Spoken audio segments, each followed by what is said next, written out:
بس تیرے واسطے ہو،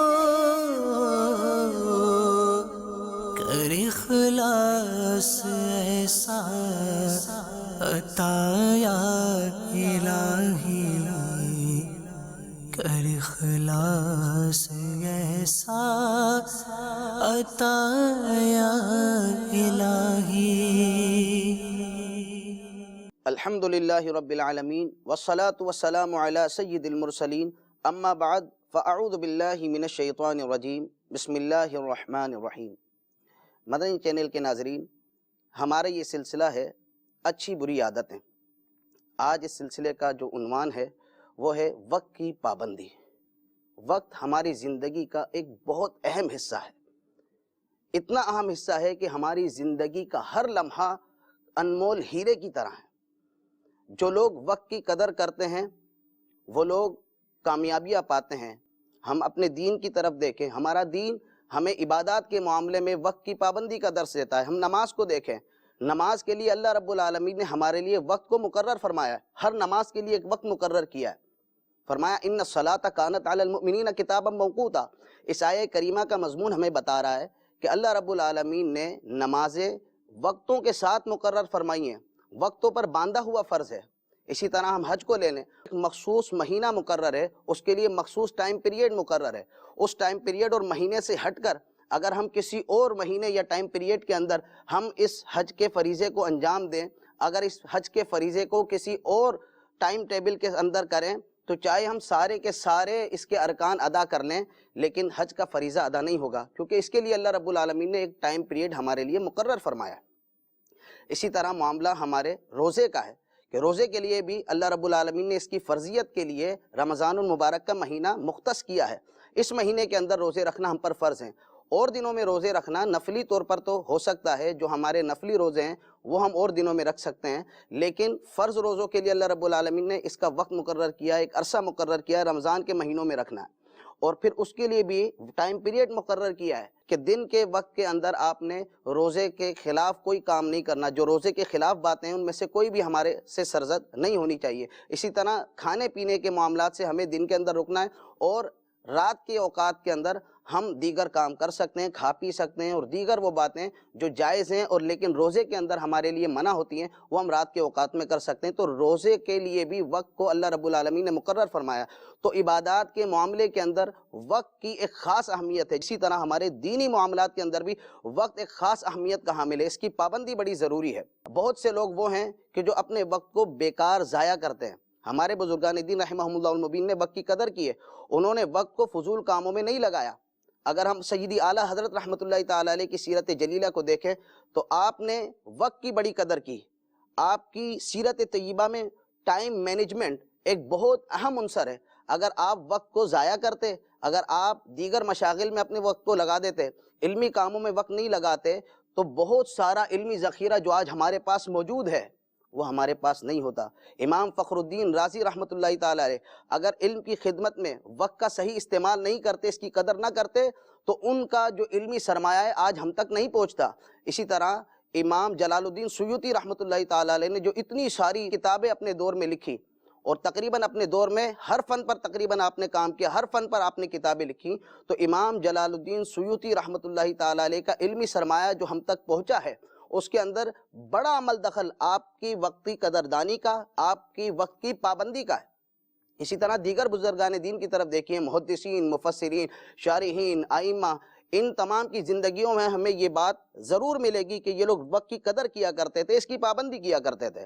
امام ابو یوسف رحمۃ اللہ تعالیٰ علیہ، امام اعظم ابو حنیفہ رحمۃ اللہ تعالیٰ علیہ کے خاص شاگرد، جن کی بدولت فقہ حنفی ہم تک پہنچی۔ ہمارے بزرگان دین رحمہم اللہ المبین نے وقت کی بہت پابندی کی ہے، اس کی قدر کی ہے۔ امام ابو یوسف رحمۃ اللہ تعالیٰ علیہ کے بارے میں آتا ہے کہ آپ کے شاگرد قاضی ابراہیم بن جراح رحمۃ اللہ تعالیٰ علیہ یہ آپ کی عیادت کے لیے گئے، آپ بیمار تھے، اور جب یہ پہنچے تو امام ابو یوسف رحمۃ اللہ تعالیٰ علیہ بے ہوش تھے۔ آپ فرماتے ہیں کہ جب میں گیا امام ابو یوسف رحمۃ اللہ تعالیٰ علیہ کو ہوش آ گیا۔ اب وہ بے ہوشی سے ہوش میں آئے ہیں، ایسے وقت میں ہمارے بیماروں کا یا ہم جیسوں کا یہ طرز عمل ہوتا ہے، ہم اپنی بیماری کی بات کرتے ہیں، ہم ادھر ادھر کی بات کرتے ہیں۔ امام ابو یوسف رحمۃ اللہ تعالی علیہ جب ہوش میں آئے اور اپنے شاگرد کو دیکھا تو آپ ان سے کہنے لگے فلاں مسئلے کے بارے میں تم کیا کہتے ہو؟ امام ابو یوسف رحمۃ اللہ تعالی علیہ کی یہ شاگرد خاص قاضی ابراہیم بن جراح رحمۃ اللہ تعالی علیہ بیان کرتے ہیں کہ جب آپ نے یہ کہا میں حیران رہ گیا، اور میں نے عرض کی اس حال میں بھی، یعنی آپ کی ایسی حالت ہے کہ آپ انتہائی بیمار ہیں اور آپ پر بے ہوشی طاری تھی اور ابھی آپ ہوش میں آئے ہیں، ایسے وقت میں بھی بجائے بیماری کی بات کرنے کے، حال احوال کی بات کرنے کے، آپ دیگر باتوں کی طرف متوجہ نہیں ہیں، آپ بات کر رہے ہیں تو شریعت مطہرہ کے مسئلے کی بات کر رہے ہیں۔ امام فخر الدین رازی رحمۃ اللہ تعالی علیہ فرماتے ہیں کہ مجھے اس وقت پر افسوس ہوتا ہے کہ جس وقت میں کھانا کھاتا ہوں اور اتنے وقت تک میں علمی مشاغل کو روک دیتا ہوں۔ تو علمی مشاغل اس وقت تک جو رک گئے، کھانا کھانے کا تھوڑا سا ہی وقت ہوتا ہے، اس تھوڑے سے عرصے میں جو علمی مشاغل رک گئے، امام فخر الدین رازی رحمۃ اللہ تعالی علیہ اس پر بھی افسوس کرتے تھے، اس پر بھی امام فخر الدین رازی رحمۃ اللہ تعالی علیہ افسوس کیا کرتے تھے۔ تو ہمارے بزرگان دین نے وقت کی بہت قدر کی، اس کی اہمیت کو جانا اور پھر اس کی پابندی بہت کی۔ قاضی شریح بن حارث کندی رحمۃ اللہ تعالی علیہ کے بارے میں آتا ہے کہ آپ ایک جگہ سے گزر رہے تھے، عید کا دن تھا، کچھ نوجوانوں کو دیکھا ہنسی مذاق کر رہے ہیں اور آپس میں کھیل کود کر رہے ہیں اور بیکار وقت ضائع کر رہے ہیں۔ آپ رحمۃ اللہ تعالی علیہ نے ان نوجوانوں کو دیکھا تو ان سے فرمایا تم یہاں کیا کر رہے ہو؟ کیوں ہنسی کھیل میں اپنے وقت کو ضائع کر رہے ہو اور کتنا وقت یہاں پر ضائع کر دیا ہے؟ تم اپنے وقت کو بیکار ضائع کس لیے کر رہے ہو؟ تو نوجوانوں نے کہا کہ ہم اس لیے یہاں کھیل کود رہے ہیں کہ آج عید کا دن ہے، فارغ تھے، کوئی کام نہیں تھا، تو سوچا کچھ کھیل کود لیں، کچھ تفریح کر لیں، وقت تو کسی طرح گزارنا ہی ہے نا، جس طرح ہمارے یہاں بھی کہتے ہیں یار ٹائم تو پاس کرنا ہے نا، تو ٹائم پاس کرنے کے لیے کھیل رہے تھے۔ تو قاضی شریح بن حارث کندی رحمۃ اللہ تعالی علیہ نے ان سے فرمایا کہ ہمارے دین نے وقت گزارنے کا جو طریقہ دیا ہے یہ وہ طریقہ تو نہیں ہے۔ پھر آپ نے قرآن کریم کی آیت پڑھی فَإِذَا فَرَغْتَ فَانْصَبْ وَإِلَىٰ رَبِّكَ فَارْغَب۔ اس کا مضمون ہمیں کچھ یوں ملتا ہے کہ جب نماز سے فارغ ہو جاؤ تو دعا میں محنت کرو اور اپنے رب کی طرف رجوع رکھو، اپنے رب کی طرف توجہ رکھو۔ تو اس آیہ کریمہ کو بیان کر کے آپ نے ان کو وقت کی اہمیت کا، وقت کی قدر کا احساس دلایا۔ تو ہمارے بزرگان دین نے وقت کی بہت قدر کی، اسے ضائع جانے نہیں دیا۔ مدنی چینل کے ناظرین، ہماری زندگی کے قیمتی اوقات انمول ہیروں کی طرح ہیں۔ وقت بہت قیمتی نعمت ہے، وقت ہزار نعمت ہے، اور ہمیں جتنی نعمتیں اللہ تعالیٰ نے دی ہیں، بے شمار نعمتیں اللہ رب العالمین نے ہمیں دی ہیں۔ بہت سی نعمتیں ایسی ہیں کہ اگر ہمارے ہاتھ سے چلی جائیں تو ہم انہیں دوبارہ حاصل کر لیتے ہیں، اللہ رب العالمین ان کا نعم البدل بھی ہمیں عطا فرما دیتا ہے۔ لیکن وقت ایسی نعمت ہے جو دوبارہ نہیں ملتا۔ اگر کوئی لمحہ گزر گیا تو وہ لمحہ واپس نہیں آ سکتا، دو لمحوں کے درمیان ہم رکاوٹ نہیں ڈال سکتے، ہم گزرے ہوئے وقت کو واپس لا نہیں سکتے۔ تو یہ وقت برف کی مانند گھل رہا ہے، گزرتا جا رہا ہے، یہ ہمارے ہاتھ آنے والا نہیں ہے۔ ہمیں چاہیے کہ اس وقت کا صحیح استعمال کریں، اسے فضول کاموں میں نہیں لگائیں۔ اگر اس وقت کو ہم فضول کاموں میں لگا دیتے ہیں تو بعد میں پچھتاوا اور حسرتیں ہی ہمارا مقدر ہوں گی۔ نبی کریم علیہ السلام نے ارشاد فرمایا 5 چیزوں کو 5 سے پہلے غنیمت جان لو، جوانی کو بڑھاپے سے پہلے غنیمت جان لو۔ جوانی بہت بڑی نعمت ہے۔ جب بندہ جوان ہوتا ہے، اس کے جسم میں طاقت ہوتی ہے اور جسم میں پھرتی ہوتی ہے، دماغ تیز کام کرتا ہے، تو ایسے وقت کے اندر، اس پیریڈ کے اندر بہت سارے وہ کام کر سکتا ہے جو وہ بڑھاپے میں نہیں کر سکتا۔ جب بڑھاپا آ جاتا ہے تو انسان بہت سارے کاموں کے لیے یہ حسرتیں کرتا ہے، کاش میں جوان ہوتا یہ کام میں کر لیتا۔ تو بڑھاپا جب آ جائے گا تو جوانی کی قدر اس وقت معلوم ہوگی، لیکن اس وقت اس قدر کے معلوم ہونے کا کوئی فائدہ نہیں ہوگا۔ تو ہمیں چاہیے کہ جوانی کے عرصے کے اندر ہی جوانی کی قدر جان جائیں، جوانی کی قدر کریں اور وہ نیک کام کر لیں جو ہم بڑھاپے میں نہیں کر سکتے۔ اور دوسری چیز کے بارے میں ارشاد فرمایا صحت کو بیماری سے پہلے غنیمت جان لو۔ صحت جب انسان کے پاس ہوتی ہے تو انسان چاقو چوبند ہوتا ہے، جب بیمار ہو جاتا ہے تو پھر صحت کی قدر پتہ چلتی ہے۔ جو شخص بیمار ہوتا ہے وہ صحت مند کے بارے میں بہت سارے خیالات دل میں لاتا ہے اور اپنی صحت کے بارے میں سوچتا ہے اور سوچتا ہے کہ کاش میں صحت مند ہوتا، میں طاقتور ہوتا، تندرست و توانا ہوتا، فلاں کام کر لیتا، فلاں کام کر لیتا۔ لیکن بیماری میں صحت کی قدر کرنے کا کیا فائدہ؟ کہ جب بندہ صحت مند ہے اسی وقت اس صحت کی قدر کرے اور اس عرصے کو اچھے کاموں میں لگائے، وقت کو ضائع نہ کرے۔ نبی کریم علیہ السلام نے جو تیسری چیز ارشاد فرمائی وہ یہ تھی کہ مالداری کو محتاجی سے پہلے غنیمت جان لو۔ ہماری زندگی ایسی ہے کہ کبھی ہمارے پاس بہت مال ہوتا ہے، نعمتیں ہوتی ہیں، اور کبھی آزمائشیں آ جاتی ہیں. آزمائشیں ہماری زندگی کا لازمی حصہ ہیں. ہمارے پاس مال نہیں رہتا، ہمارے پاس بہت ساری نعمتیں نہیں رہتی، تو جب نعمتیں ہیں ان نعمتوں کی قدر کی جائے. اور یہ بہت بڑی نعمت ہے کہ اللہ رب العالمین کسی بندے کو مال عطا فرمائے. مال بہت بڑی نعمت ہے، لیکن اس کا صحیح مصرف ہمیں آنا چاہیے. اس کے خرچ کرنے کا صحیح مقام ہمیں معلوم ہونا چاہیے. ہم اس کو ضرورت میں بھی خرچ کریں اور راہ خدا میں بھی دیں، تاکہ جب موت آ جائے تو اس کے بعد ہمیں یہ پچھتاوا نہ ہو مولا ہمیں دنیا میں بھیج دے، ہم کچھ صدقہ کریں اور نیک لوگوں میں شامل ہو جائیں. مرنے کے بعد ہمارے پاس پچھتاوا نہ ہو. ہمیں چاہیے کہ مال کو صحیح جگہ پر لگا دیں، آخرت کے کاموں میں بھی لگائیں، دنیا کی ضرورتوں میں بھی لگائیں، لیکن اس مال کے ذریعے گناہ نہ کریں، اس مال سے رب کی نافرمانی نہ کریں، اس مال سے نعمتوں کی ناشکری نہ کریں. نبی کریم علیہ السلام نے چوتھی چیز جو ارشاد فرمائی وہ تھی کہ فراغت کو مشغولیت سے پہلے غنیمت جان لو. یہ فراغت بہت بڑی نعمت ہے. آج ہمیں نہیں معلوم، جن کو فراغت میسر ہے وہ اس کی قدر نہیں کرتے تو بعد میں پچھتاوا ان کا لازماً مقدر ہوگا. نبی کریم علیہ السلام نے جو پانچویں چیز ارشاد فرمائی، زندگی کو موت سے پہلے غنیمت جان لو. ہماری زندگی بہت قیمتی ہے، ہماری زندگی کا ہر لمحہ بہت قیمتی ہے. جب موت آئے گی تو ہم حسرتیں ملتے رہ جائیں گے. قرآن کریم میں اس قسم کے مضامین ملتے ہیں کہ بندہ مرنے کے بعد اللہ رب العالمین سے دوبارہ زندگی کی تمنا کرے گا، اے مولا ہمیں دوبارہ دنیا میں بھیج دے، تھوڑا سا ہم صدقہ کر لیں، کچھ نیکیاں کر لیں، ہم دوبارہ جا کر نیکیاں کر لیں گے، نیکوں میں شامل ہو جائیں گے. لیکن مہلت نہیں ملے گی. اللہ رب العالمین نے فرمایا وَأَنفِقُوا مِمَّا رَزَقْنَاكُم مِّن قَبْلِ أَن يَأْتِيَ أَحَدَكُمُ الْمَوْتُ. اس میں جو مضمون ہمیں ملتا ہے وہ یوں ہے کہ ہمارے دیے میں سے ہماری راہ میں خرچ کرو قبل اس کے کہ تمہیں موت آ جائے. فَيَقُولَ رَبِّ لَوْلَا أَخَّرْتَنِي إِلَىٰ أَجَلٍ قَرِيبٍ. جب موت آ جائے گی پھر کہنے لگو کہ اے اللہ تو نے ہمیں تھوڑی مہلت کیوں نہیں دی، تھوڑی اور مہلت دے دیتا، یا اللہ میں صدقہ کرتا، نیک لوگوں میں شامل ہو جاتا. لیکن اللہ رب العالمین مہلت نہیں دے گا. آگے فرمایا وَلَن يُؤَخِّرَ اللَّهُ نَفْسًا إِذَا جَاءَ أَجَلُهَا.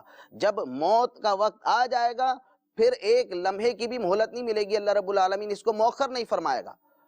تو زندگی کا ہر لمحہ بڑا قیمتی ہے. ہمارے دل کی ہر دھڑکن ہمیں یہ بتا رہی ہے ہمارا ہر وقت بہت زیادہ قیمتی ہے اور اسے ہمیں بیکار ضائع نہیں کرنا، ورنہ بعد میں حسرتیں اور پچھتاوے ہمارے مقدر میں ہوں گے. نبی کریم علیہ السلام نے ارشاد فرمایا دو نعمتیں ایسی ہیں جن کے بارے میں بہت سے لوگ دھوکے میں مبتلا ہیں. بہت سے لوگ دھوکے میں مبتلا ہیں. وہ دو نعمتیں کون سی ہیں؟ آقا کریم علیہ السلام نے ارشاد فرمایا ایک نعمت ہے صحت اور دوسری نعمت ہے فراغت. صحت کی نعمت کو بیمار جانتا ہے اور فراغت کی نعمت کو وہ شخص جانتا ہے جو مصروف ہو. جب ہمارے پاس خالی وقت میسر ہے، ہمارے پاس فارغ وقت موجود ہے، اسکول کی چھٹیاں پڑی ہوئی ہیں، کالج کی چھٹیاں پڑی ہوئی ہیں، یا ہمارے دفاتر سے ہمیں چھٹیاں ملی ہوئی ہیں، ٹائم موجود ہے، تو اس ٹائم کو بیکار ضائع نہ کریں، اس کو اچھے کاموں میں لگا دیں، اس کو اللہ رسول کی رضا والے کاموں میں لگا دیں، دینی ضروریات میں زیادہ سے زیادہ وقت لگائیں تاکہ ہمیں بعد میں حسرت نہ ہو. یاد رکھیے کہ یہ فراغت بہت بڑی نعمت ہے. اگر اس فراغت کے وقت کو ہم نے بیکار ضائع کر دیا، ادھر ادھر کے کاموں میں ضائع کر دیا، تو بعد میں پچھتاوا ضرور ہوگا، پچھتاوا ضرور ہوگا. نبی کریم علیہ السلام نے ارشاد فرمایا کہ جنت میں جانے کے بعد اہل جنت کو کسی چیز کی حسرت نہیں ہوگی سوائے اس لمحے کے جو دنیا کے اندر انہوں نے بغیر ذکر اللہ کے گزار دیا. تو بغیر ذکر اللہ کے جو وقت ہم نے گزار دیا تو جنت میں بھی وہ وقت ہمارے لیے حسرت کا باعث ہوگا. جو وقت ہم نے بغیر ذکر اللہ کے گزار دیا اس وقت کے بارے میں ہم جنت میں بھی حسرتیں کریں گے. کاش فلاں وقت بھی اللہ کا ذکر کر لیا ہوتا، فلاں وقت بھی نیک کام کر لیا ہوتا، فلاں وقت بھی میں نیکی کی دعوت میں شریک ہو جاتا، کاش میں مدرسۃ المدینہ بالغان میں بیٹھ کر کسی کو قرآن پڑھا دیتا یا خود قرآن پاک پڑھ لیتا، کاش فلاں وقت میرے پاس موجود تھا میں نے ویڈیو گیم میں گزار دیا، کاش اس وقت میں فلاں کام کر لیتا، فلاں نیکی کر لیتا، آج میرے کام آ جاتی، جنت میں میرے درجات اور بلند ہو جاتے. لیکن اس وقت یہ حسرتیں کام نہیں آئیں گی. تو جنت جیسی اعلیٰ نعمت مل جائے تو وہاں جا کر بھی بندے کو حسرت ہو کاش فلاں وقت میں ضائع نہیں کرتا. تو وقت کی قدر و قیمت کا احساس تو ہمیں جنت میں بھی ہوگا. مدنی چینل کے ناظرین، قوموں کے عروج اور زوال میں وقت ایک اہم عنصر ہے. ایک دانا کا قول ہے کہ جب تم کسی قوم کے لوگوں کو دیکھو کہ اس کے بوڑھے اور جوان راستوں میں اور چائے خانوں میں وقت ضائع کر رہے ہیں، اپنا وقت برباد کر رہے ہیں، انہیں اپنی زندگی کا مقصد نہیں معلوم، انہیں بھوک لگی تو چلے گئے اور بھوک مٹ گئی تو واپس آ گئے، انہیں نہیں معلوم کہ وہ یہاں کیوں آئے ہیں، اور وہ اپنا وقت بیکار ضائع کر رہے ہیں اور زندگی کے مقصد کو نہیں جانتے۔ ان کے شب و روز کے اندر کوئی فرق نہیں ہے، بیکار اپنے وقت کو ضائع کرتے ہیں۔ اگر ان کا یہ معمول ہے، تم ایسے لوگوں کو دیکھو تو جان لو کہ یہ مردار لوگ ہیں، ان میں زندگی نہیں ہے۔ انہی لوگوں کے بارے میں شاعر نے کہا وَرَحْمَتَا لِلْبَائِسِينَ فَإِنَّهُمْ مَوْتَى وَنَحْسِبُهُمْ مِنَ الْأَحْيَاءِ، ان بیچاروں پر رحم کھاؤ، یہ مرے ہوئے لوگ ہیں اور ہم ان کو زندوں میں شمار کر رہے ہیں۔ اس دانا نے ایسے لوگوں کے بارے میں فرمایا جو وقت کو ضائع کرتے ہیں، یہ مردار لوگ ہیں۔ یہ یقیناً یہ بدقسمتی ہے ہماری کہ اللہ رب العالمین ہمیں وقت جیسی نعمت کو عطا کرے اور ہم اس کو ضائع کر دیں۔ بندے کا غیر مفید کاموں میں مشغول ہونا اس بات کی علامت ہے کہ اللہ رب العالمین نے اس سے اپنی نظر عنایت پھیر لی ہے۔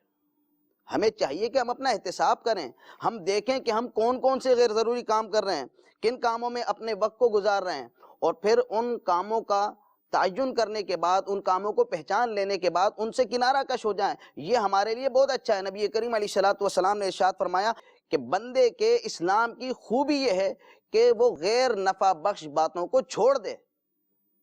تو جو باتیں جن کا ہمیں کوئی فائدہ نہیں ہے انہیں چھوڑ دینا، یہ ہمارے دین کی خوبی ہے۔ ہمیں پہلے احتساب کرنا چاہیے کہ کون کون سی غیر ضروری باتوں میں ہم مشغول ہیں، ہم وہ کیا کام کر رہے ہیں کہ جو ہمارے لیے فائدہ مند نہیں ہے، انہیں چھوڑ دینا چاہیے۔ ان چیزوں میں اگر ہم غور کریں تو سب سے اہم جو چیز ہمارا وقت ضائع کرتی ہے، بلکہ میں کہوں گا کہ وقت ضائع کرنے کی وہ مشین ہے، وہ ہے موبائل فون۔ اس کے پیکیجز میں گھنٹوں ہمارے لگ جاتے ہیں، فون پر بات کر رہے ہیں، پتہ ہی نہیں ہے۔ غیر ضروری باتوں کی عادت والا بندہ جب فون پر لگتا ہے تو پھر اسے پتہ ہی نہیں چلتا کتنا وقت گزر گیا۔ تو مختلف پیکیجز کی وجہ سے بھی ہم اپنا وقت برباد کرتے ہیں۔ موبائل فون کے اندر گیمز کھیلنا، یہ بھی وقت کی ضائع کرنے کا بہت بڑا سبب ہے۔ موبائل کے اندر کوئی گیم کھیل رہا ہوتا ہے تو اسے پتہ ہی نہیں چلتا کتنے گھنٹے گزر گئے۔ گھر والے بار بار اپنی ضرورتوں کے لیے آوازیں لگاتے ہیں، کبھی ماں آواز لگاتی ہے کہ بیٹا فلاں چیز لے آ، لیکن یہ گیم کھیلنے والا ایسا مصروف ہوتا ہے اس کو خبر ہی نہیں ہوتی ماں نے آواز لگائی ہے۔ بار بار آواز لگائی جائے تو پھر کام کو ٹال دیا جاتا ہے۔ یوں اس گیم کی وجہ سے، موبائل فون پر گیم کھیلنے کی وجہ سے ہم بہت سے ضروری کام بھی سر انجام نہیں دے پاتے، بلکہ بسا اوقات گھر والوں کی ناراضیاں بھی مول لیتے ہیں۔ گھر والوں کی ناراضگیاں اس میں الگ ملتی ہیں، اور اس کے علاوہ صحت بھی خراب ہوتی ہے، آنکھوں پر بھی اثر پڑتا ہے، وقت کا ضیاع ہوتا ہے، وقت اس کے اندر بہت زیادہ ضائع ہوتا ہے۔ اور موبائل فون پر ایک چیز اور ہے جو ہمارا وقت بہت زیادہ کھا جاتی ہے، وہ ہے سوشل میڈیا کا غیر ضروری استعمال۔ جی ہاں، سوشل میڈیا اگر کوئی سمجھتا ہے میری ضرورت ہے تو وہ اپنی ضرورت کا تعین کر لے، وہ دیکھ لے کہ میری کتنی ضرورت ہے، جتنی ضرورت ہے اس حد سے آگے نہ نکلے۔ لیکن عموماً ہوتا یہ کہ غیر ضروری سرچنگ میں اتنا وقت برباد کرتے ہیں، گھنٹوں نکل جائیں پتہ ہی نہیں چلتا کہ ہم نے کتنا وقت برباد کر دیا۔ تو سوشل میڈیا میں غیر ضروری دلچسپی ہمارا وقت بہت زیادہ ضائع کرتی ہے، یہ ہمیں بعد میں حسرتیں کروائے گی۔ تو ہمیں اس غیر ضروری سرچنگ کے، سوشل میڈیا کے بیجا استعمال سے بچنا چاہیے۔ تو موبائل فون ایک ایسی چیز ہے جو ہمارا بہت زیادہ وقت ضائع کر رہی ہے۔ پہلے تو اس کو ہم دیکھ لیں اور اس کے لیے حدود مقرر کر لیں کہ ہم نے کس وقت اور کہاں اور کتنا موبائل استعمال کرنا ہے۔ اس ضرورت کے علاوہ ہم اپنے وقت کو موبائل فون میں نہ لگائیں۔ تو پہلی چیز تو ہو گئی وقت کا استعمال موبائل کے حوالے سے۔ اور ایک اور چیز ہے جو ہمارے وقت کو بہت زیادہ کھاتی ہے، وہ ہے غیر ضروری گیدرنگ۔ مدنی چینل کے ناظرین یہ بات یاد رکھیے کہ اسلام ہمیں آپس میں میل جول کا، خیر خیریت پوچھنے کا، ایک دوسرے کی مدد کرنے کا، ایک دوسرے کی عیادت کرنے کا اور جنازوں میں جانے کا ہمیں حکم دیتا ہے۔ یہ اچھی باتیں، اچھے اخلاق ہیں، یہ ہمیں کرنے چاہیے۔ ہمیں خیر خیریت بھی پوچھنی چاہیے، عیادت کے لیے بھی جائیں، جنازوں میں بھی جائیں، تعزیتیں بھی کریں۔ لیکن غیر ضروری گیدرنگ جو ہم اپنے وقت کو ضائع کرنے کے لیے، یعنی ٹائم پاس کرنے کے لیے جو ہم نے دوستیاں پالی ہوئی، ان سے بچیں۔ غیر ضروری دوستیوں سے بچنا چاہیے۔ عموماً ایسی گیدرنگ میں ہوتا یہ ہے کہ ہم بہت سارے گناہوں کا انبار اپنے سر لے لیتے ہیں، اور اس گیدرنگ کے اندر ہم بہت ساری لوگوں کی برائیاں کرتے ہیں اور چغلیاں بھی ہو جاتی ہیں، دل آزاریاں ہو جاتی ہیں۔ تو غیر ضروری گیدرنگ ہمارے لیے صرف وقت کے ضیاع کا سبب ہی نہیں ہے، بلکہ ہماری آخرت کی تباہی کا بھی باعث بن سکتی ہے۔ تو ہمیں غیر ضروری گیدرنگ سے بھی بچنا چاہیے، اس کے اندر ہمارا بہت سارا وقت بچے گا۔ اسی طرح ایک اور چیز جو ہمارے وقت کو بہت زیادہ کھاتی ہے وہ ہے تفریح کا ذہن۔ انسان جب تفریحات میں پڑ جاتا ہے اور چاہتا ہے کہ بس تفریح مل جائے تو وہ اپنے وقت کو بہت زیادہ برباد کرتا ہے. کبھی کھیلوں کو دیکھنے میں اپنے وقت کو برباد کرتا ہے, کبھی مختلف گناہوں بھرے پروگرامز کو دیکھنے میں وقت برباد کرتا ہے, فلموں ڈراموں میں گانوں باجوں کو دیکھنے میں, ان سے تفریح لینے میں اپنے وقت کو برباد کرتا ہے. تو ہمیں چاہیے کہ ایسی تفریح سے پیچھا چھڑائیں کہ جو ہمارا وقت کھا رہی ہے, ہمیں گناہوں میں مبتلا کر رہی ہے, اللہ رسول کی ناراضی کا باعث بن رہی ہے. ایسی تفریحات سے ہمیں بچنا چاہیے. اس میں ہمارا نہ دین کا فائدہ ہے نہ دنیا کا فائدہ ہے, بلکہ ہمیں چاہیے کہ ایسی تفریح کو اپنائیں جو نبی کریم علیہ الصلوۃ والسلام کی سنت کے مطابق ہے. یاد رکھیے, مزاح کرنا یہ ہمارے دین میں مطلقاً منع نہیں ہے. نبی کریم علیہ الصلوۃ والسلام نے بھی مزاح فرمایا, صحابہ کرام نے بھی مزاح فرمایا, لیکن اس کی عادت نہیں بنا لینی چاہیے کہ بس مزاح کی ہی عادت بنا لی اور اس کے اندر ہی وقت کھپا دیا سارا. تو کبھی کبھی مزاح بھی کر لینا چاہیے, لوگوں کی دل جوئی بھی کرنا چاہیے, خوش بھی کرنا چاہیے, لیکن اس میں یہ ضروری ہے کہ اس میں گناہ والی کوئی بات نہ ہو, اس میں جھوٹ نہ ہو, اس میں کسی کی دل آزاری نہ ہو. عام طور پر ہم جب مزاح کرنے آتے ہیں اور تفریح کرنے آتے ہیں, مذاق کرتے ہیں, تو ہمیں یہ احساس ہی نہیں ہوتا ہم نے کتنا جھوٹ بول دیا, کتنوں کی دل آزاری کر دی. ہم سمجھے جی دوست ہے تو برا نہیں مانے گا, اور وہ کتنا برا مان کے بیٹھا ہے, ہمیں اس کا اندازہ ہی نہیں ہوتا. تو ہمیں چاہیے کہ یہ جو تفریح والا ذہن ہے, یہ جو بے جا تفریح کا جو شوق ہے, اس کو کم کریں اور اس کو شریعت کے دائرے میں لے جائیں. نبی کریم علیہ الصلوۃ والسلام کی عادت مبارکہ کے مطابق اپنی عادتیں اپنائیں. ہمیں چاہیے کہ اپنے نظام الاوقات کو ترتیب دیں, اپنے کاموں کے لیے ٹائم ٹیبل بنائیں, پھر وہ ٹائم ٹیبل بنانے کے بعد اس ٹائم ٹیبل کی پابندی کریں. یہ ہمارے لیے بہت ضروری ہے. مدنی چینل کے ناظرین, ہم اگر کائنات کے اندر غور و فکر کریں تو اس میں بھی ہمیں ٹائم کی اہمیت کا پتہ چلتا ہے. سورج مخصوص وقت پہ نکلتا ہے اور مخصوص وقت پر غروب ہو جاتا ہے. چاند اپنی منزلوں میں مخصوص وقت کے ساتھ سفر کر رہا ہے. اتنے بڑے بڑے سیارے, سورج, چاند اور ستارے ایک ٹائم کے ساتھ جڑے ہوئے ہیں. تو ان کا ٹائم سے جڑا ہونا ہمیں نظام الاوقات کی اہمیت کا بتا رہا ہے. نبی کریم علیہ الصلوۃ والسلام نے بھی شیڈول بنایا ہوا تھا, اپنے دن کا جدول بنایا ہوا تھا. شمائل محمدیہ میں روایت ہے, حضرت علی رضی اللہ تعالیٰ عنہ روایت کرتے ہیں, آپ بیان کرتے ہیں نبی کریم علیہ الصلوۃ والسلام جب گھر تشریف لاتے تو اپنے وقت کے 3 حصے کر لیتے تھے. ایک حصہ اللہ رب العالمین کی عبادت کے لیے, دوسرا حصہ اپنے گھر والوں کے لیے, اور تیسرا حصہ اپنی ذات کے لیے مختص کرتے. اور وہ حصہ جو آپ نے اپنی ذات کے لیے مختص کیا ہوتا اس کے بھی 2 حصے کر لیتے. اپنی ذات کے لیے خاص طور پر جو کام کرنے ہوتے وہ کر لیتے, اور دوسرے حصے کے اندر لوگوں سے ملتے, انہیں تبلیغ دین کرتے, ان سے ملاقات کرتے, جو لوگ موجود ہیں یا قریب ہیں انہیں دین کی باتیں بتاتے, اور جو لوگ دور ہیں یا حاضر نہیں ہوئے ان تک باتیں پہنچانے کا اہتمام کرتے. تو اپنے اس بقیہ وقت کو بھی دین کے کاموں میں آقا کریم علیہ الصلوۃ والسلام تقسیم کرتے تھے. تو ہمیں چاہیے کہ اپنے کاموں کا جدول بنائیں, اس کے اندر ہم شریعت مطہرہ کی طرف سے جو ہم پر لازم امور ہیں, لازم چیزیں ہیں, ہمارے فرائض اور واجبات ہیں, ان کو ترجیح دیں. اپنے فرائض و واجبات کو ترجیح دینے کے بعد ہم یہ دیکھیں کہ ہمارے کون کون سے کام بہت زیادہ ضروری ہیں, تو پھر ان کاموں کے لیے خاص وقت مقرر کریں. اگر زیادہ بڑا کام ہے تو اس بڑے کام کو ہم مختلف حصوں میں ڈیوائیڈ کر دیں اور اس کام کو حصوں میں اس کے وقت کے اندر انجام دیں. اگر ہم شیڈول بنا لیتے ہیں اپنی زندگی کا, نظام الاوقات کا یہ جدول اگر ہم بنا لیں اور اس کی پابندی کریں تو ہمیں بہت ساری برکتیں, بہت سارے فائدے ملیں گے. سب سے بڑا فائدہ یہ ہے کہ ہم نے جس سے جو وعدہ کیا ہے وقت پر پورا کر لیں گے. اور ایک اور فائدہ اس کا یہ ہوگا کہ ہم بہت سارے کاموں کو توجہ کے ساتھ سر انجام دے سکیں گے. اگر ہم نظام الاوقات نہیں بناتے ہیں تو کوئی کام جب ہم کرتے ہیں, ایک کام کر رہے ہوتے ہیں, دوسرے والے کام کی طرف توجہ ہوتی ہے, اس کی فکر لاحق ہوتی ہے, دوسرا کام کرتے ہیں تو تیسرے کام کی فکر لاحق ہوتی ہے. تو ایک کام کر رہے ہوتے ہیں, دوسرے کام کی طرف فکر ہوتی ہے, یوں توجہ اور یکسوئی اس کام کو مل نہیں پاتی. جب ہم اس کا جدول بنا دیں گے, اس کے لیے ٹائم مقرر کر دیں گے, تو اس ٹائم پر جب ہم کام کریں گے تو پوری یکسوئی سے کام کریں گے اور پہلے سے بہتر کام کریں گے. تو یہ فائدہ بھی ہمیں ملے گا. اور تیسرا فائدہ یہ بھی ہوگا کہ ہم جو لوگوں سے شکوہ کرتے ہیں وقت نہیں ہے, وقت کی تنگی کی جو ہم شکایت کرتے ہیں یہ شکایت چلی جائے گی. جب ہر کام اپنے وقت پر ہوگا, بہت سارے کاموں کے لیے ہمارے لیے وقت ملے گا, کیونکہ بیکار کاموں اور فضول کاموں کو ہم چھوڑ دیں گے. جب بیکار اور فضول کاموں کو چھوڑ دیں گے تو ان کا وقت ہمیں ملے گا. تو لوگوں سے یہ نہیں کہیں گے کہ یہ کام کل کر لوں گا, یہ کام ابھی نہیں کر سکتا, یہ کام میرے پاس اس کام کے لیے وقت نہیں ہے.